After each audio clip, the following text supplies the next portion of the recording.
Welcome back for another video. It's Eharbad once more, and now we're looking at part 3 of the best epics in the game at the moment. Really, as in part 1 and 2, we're focusing on endgame uses of epics. So, as I said in the other 2 videos, we're looking primarily at Soulcross in Cursed City and also considering endgame uses in, say, arena, clan boss, any kind of dungeon farming, and Doom Tower.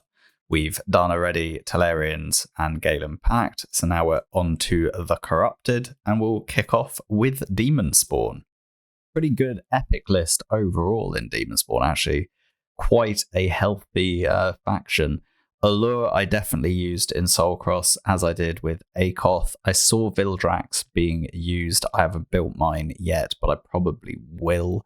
Soul Drinker I saw as a damage dealer in a couple of stages, pretty strong there. Again, I haven't built mine, but he is on my to-build list.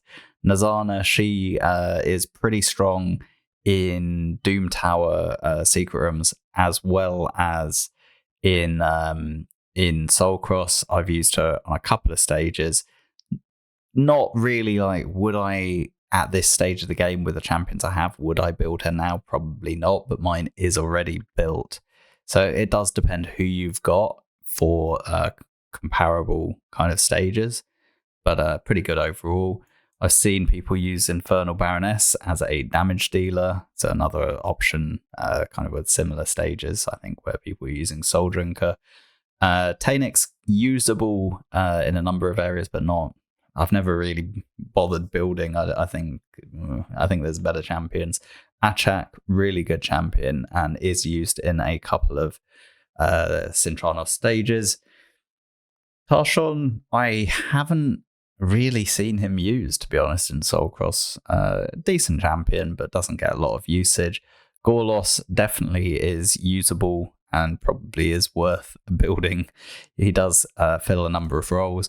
Particularly in this faction, he's one of the few that actually has AoE decreased defense, so might even be the only one, to be honest. I think he is, along with Sakir. So, yeah, pretty good in that regard. Magnar, very strong damage dealer.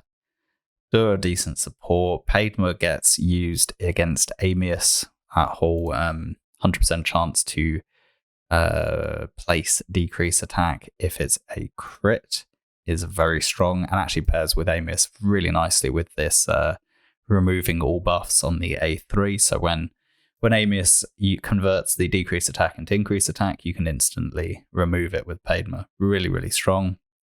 Skimfoss, very good champion overall. Haven't really used mine at all. But there are some stages where you certainly could use him. Umbral, I've 100% used in Soulcross. Both these AoE abilities really, really useful. AoE block buffs and the provoke, 2-turn provoke with unkillable definitely gets used in Soulcross. And in terms of who would I want to get high blessings on most of all, it's usually you're talking damage dealers, in which case Magnar would benefit nicely. Umbral would actually benefit nicely because I have used her as a damage dealer in some of those stages. If you built one of the other ones, things like a Soul Drinker or a Baroness, it would be the case of you maybe pulled the 6-star soul and then you're like, okay, I might as well build that champion.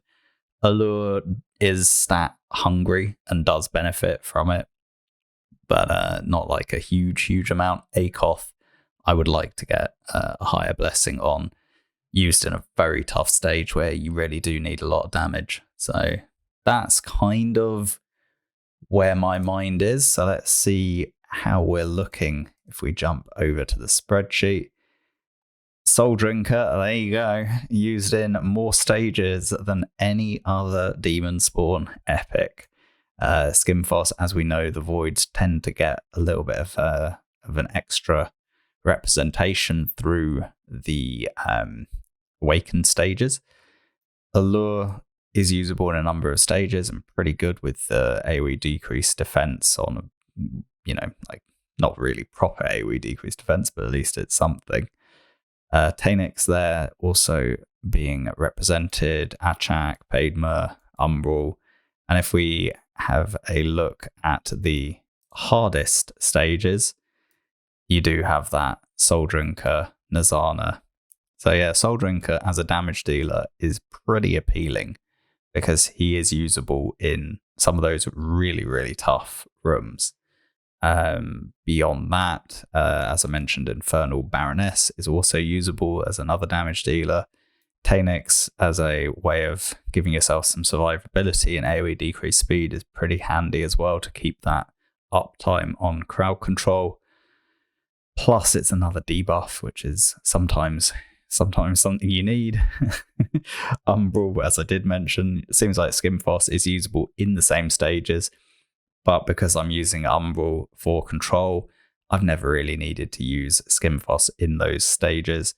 Allure, Vildrax, and Scion all seem to be in those same stages. I remember this. This was one of the really tough stages. Was it S19? I think it might have been S19. And I used, actually, no, I think it was S20. I think it's stage 20. Anyway, I used Akoth and Allure. I did see people use Vildrax. I don't think I'd bother with Scion or Excruciator. There we have it. If we want to just have a quick summary, who would I absolutely focus on most of all if I had everyone in this faction and none of them built? It would probably be Allure, Akoth, Padmer, Umbral, top 4, and then the 5th. At this stage, I would probably... I feel like Magnar's kind of dropping off. And I would probably say Gorlos and Achak. That'd probably be my top 6, with obviously an honourable mention to Soul Drinker and Nazana, particularly for very late game. But that would probably be what I would say.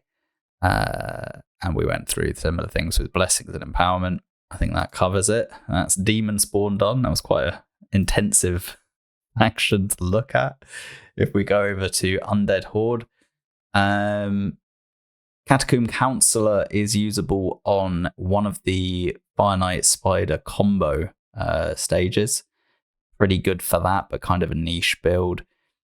I think Gorgorab I've used in maybe one stage or something, but pretty good faction wars. Dark Elhane I believe I've used in 1 or 2 stages. Husk has appeared regularly and is also very good for progressing through Hydra, so I'd definitely build really 2 husks. I would build. You could even potentially build 3. There are some Soulcross stages where people are clearing it with 3 husks. Mausoleum Mage does get used occasionally. I've seen Zelatar used particularly against I think it was Nether Spider. Vogoth, absolutely top tier champion and usable in some stages. Anax, I believe I've seen used in 1 stage maybe, but not really that important. So overall, we're saying who is the ones you want to get the High Awakenings on and empower. Absolutely Husk, absolutely Zelatar.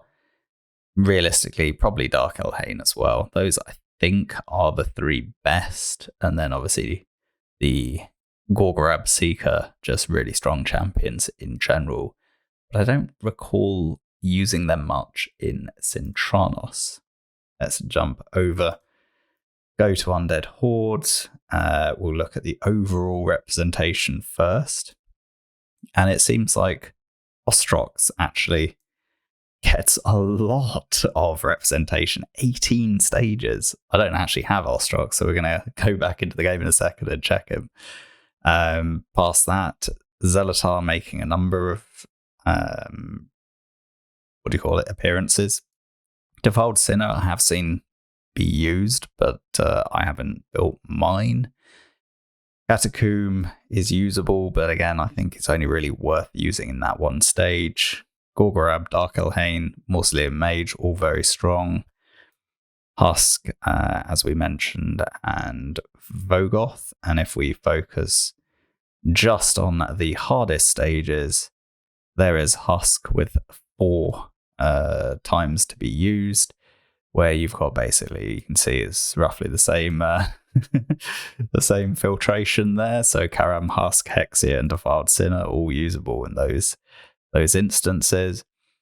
Then Morsian Mage makes a couple of stages, and then not a lot of representation, only a single stage for each of these. So yeah, really it's Husk, and then potentially as kind of damage dealers, you could have Hexia or Defiled Sinner. And that pretty much does cover it. If we go and have a look at this Ostrox, who has a lot of stages he can be used, but none of the super hard ones, we have a chance to transfer debuff, attacks all enemies, and you do get AoE block buffs, that can be useful, and a bit of a cleanse with increased accuracy. Wouldn't be too fussed about him, but could be useful for kind of Hydra progression. In terms of who's going to benefit most from high level blessings and empowerment, absolutely Dark Elhain will, great damage dealer, and actually does have a debuff as well, so even benefits from that accuracy that you'll pick up. Vogoth purely from the stats. I think there are some stages where you want to build him with high accuracy and high resistance, plus obviously have all the survivability, so it's very, very stat heavy. Husk, yeah, you still do. Even though it's max enemy HP, you still want all the stats you can, and obviously Crushing Ren's going to help, particularly in terms of doing damage with the A1 and A3. Seeker, if you're running him in Clan Boss, obviously you do want to empower him and get those get the extra stats from a high level blessing. Probably put like Phantom Touch on him because you tend to put quite a bit of attack. You could also go with Cruelty if you wanted to. Gorgorab, I mean, I wouldn't care, basically, if you can, but he's not going to be used anywhere where you're really going to benefit from those extra stats. It's not so important. So yeah, that kind of really covers it. Dark Aethel, I'll give a little honorable mention because she is usable in there's a Doom Tower secret room, which is Undead, Hordes, Epics, and she's pretty good for that. Does give you a aura, and I think has AoE decreased speed, and it's a decreased attack on the A1. So it kind of helps to help Dark Elhain, basically. Give her a bit of assistance. And then on to the Dark Elves. Some pretty good epics in this faction. Ones that I have personally used in Sintranos. Caden, Dark Kale. Haven't used Gwyneth, but will be building her. Seen a number of people use her. Rian, I have used. Krakoth, I have not used, but I have seen him be used in some specific stages. Luria, I've used a number of times. Delver, I have not used, but I have seen be used. And I probably would build if I had a high blessing. Obviously, you get the increased attack self buff, which when you're building teams with like a lot of restrictions, if you can find people that self buff their damage, it's pretty good to have. Bang Cleric, I think I've seen used in a stage, but I never bothered using him. Visionary's certainly been usable in some stages, but I have not used. And I think one more, Spider. I've used Spider in a stage as well. And I think that kind of covers. I mean, that's most of the champions. It's a pretty strong faction, actually, for epics. A lot of them are pretty good. Even Dirandil, you got this double hit with freeze. Although I don't think Dirandil was usable in any of the finite stages, or at least I haven't got one built, so that would be why I haven't. And then obviously Sylar and Madame Ceres, very strong epics that are usable for progression, but by endgame they don't really get a look in. And I think that is probably a fair reflection. I'll mention Crimson Helm as a solo option for Bommel, but it's not one that you really want to. You don't want to be doing it. I can say that for certain. If we look at overall, again, the voids because of the awakened stages. Now, again, say with Sylar, if you have a 6-star blessing, you would definitely run her in that wave content because it's hard to get the full 25 awakened levels, and she might be a good option for that. In terms of overall stages, Visionary, I did mention, is used in some of them. Gwyneth and Dark Kael both getting good representation. Delver as a damage dealer.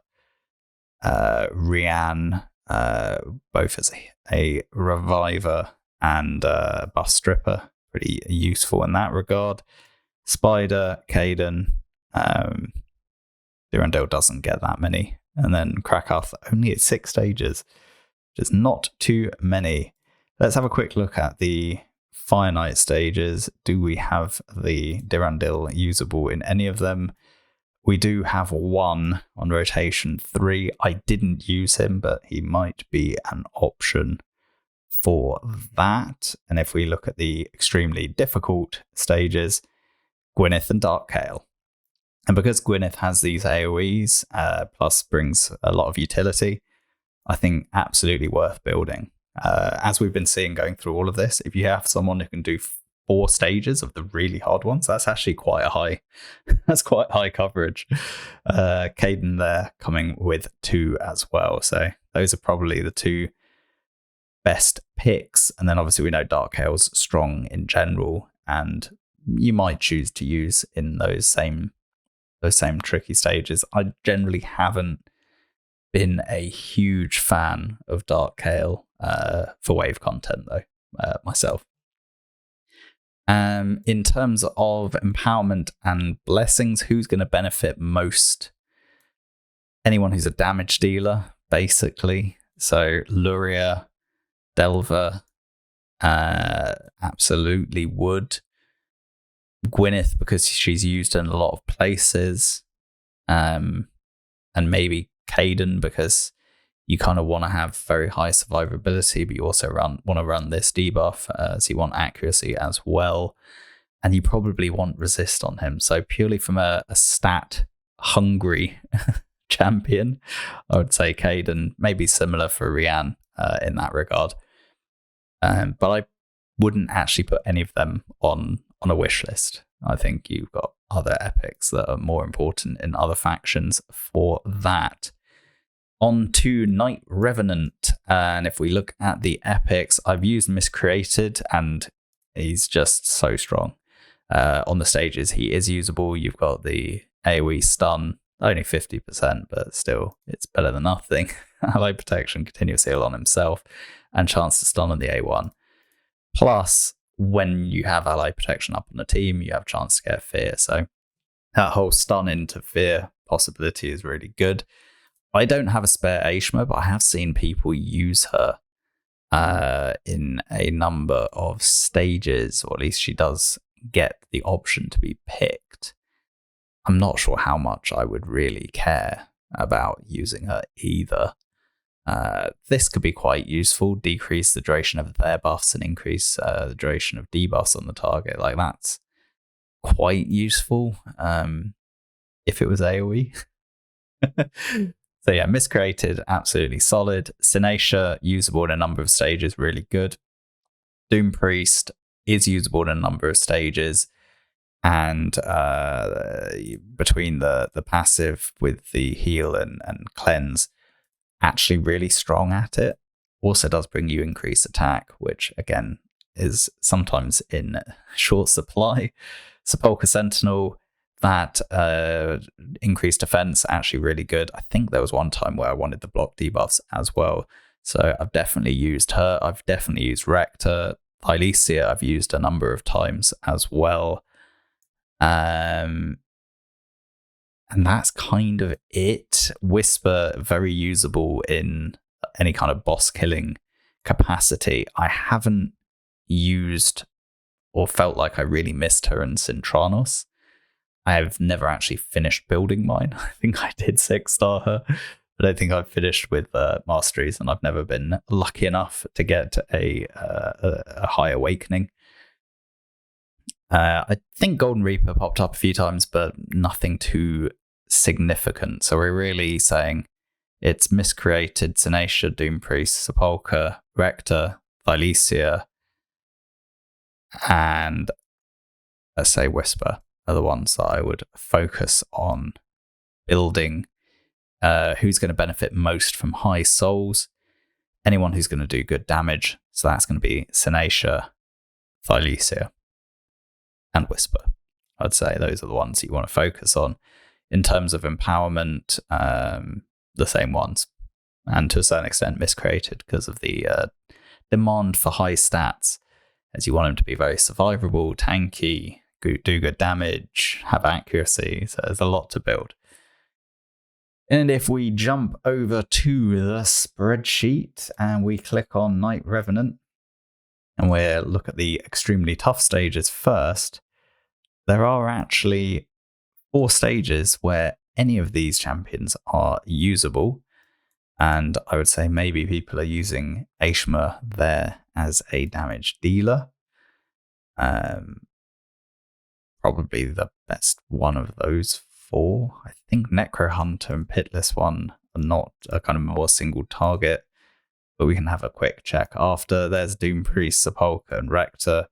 Really solid champions, usable elsewhere as well. Rector Dath in many boss encounters during progression, plus usable against Hydra. Sepulchre, usable against Clan Boss. I think also usable in some of the Doom Tower secret rooms. Tenacia, really good champion overall as well. Could be used in a stun set, can do really good damage if you have like a high level crushing rend. And then Thylesia, decreased defense AoE. So don't need to say anything more. But we should have a quick look at those 4 damage dealers at the top, see if any of them could be interesting. So Crypt Witch, we have just an A1 with a potential chance to increase damage. Triple hit random with decreased defense. That's not actually terrible. And you can ignore defense if this champion has higher speed than a target. That's actually quite interesting. Given some of the stages that we're talking about, like, this kit's actually not that bad. It's so ridiculous the way we judge kits for Zintranos. Pitless One, it's kind of pretty cookie cutter. Each critical hit heals. Like you can do good healing, but I'd have to see what the damage is like. Again, in like these kind of niche champions, you'd only consider if you actually pull like a 6-star soul. And we looked at Aishma already, double hit with poison on the A1. AoE hit with weaken is actually not too bad. And then there's single target with buff debuff, and you get like a small heal. Yeah, I don't know. Again, I think it really depends whether you pull like a 6-star soul for any of those 3 champions. And Necro Hunter was the last one. There he is, hiding over here. Decreased defense on an A1. You do get an AoE hit if it's critical on the A2. And you get Perfect Veil on yourself. Again, I think you would only entertain any of those 4 damage dealers if you pulled a 6-star soul. And it depends what else you'd have in those rooms. I wouldn't, be prioritizing them, but they're definitely the niche options. Prioritize Miscreated, Tenacia, Doom Priest, Sepulchre, Rector, Thylesia, and Whisper. Right, I think that is the end of part 3. In part 4, we'll be looking at Dwarves, Shadowkin, and Sylvan Watchers, also known as the Nyresian Union. So as always, thanks for watching. Please do like, comment, and subscribe. I'll catch you in the next video. Bye for now.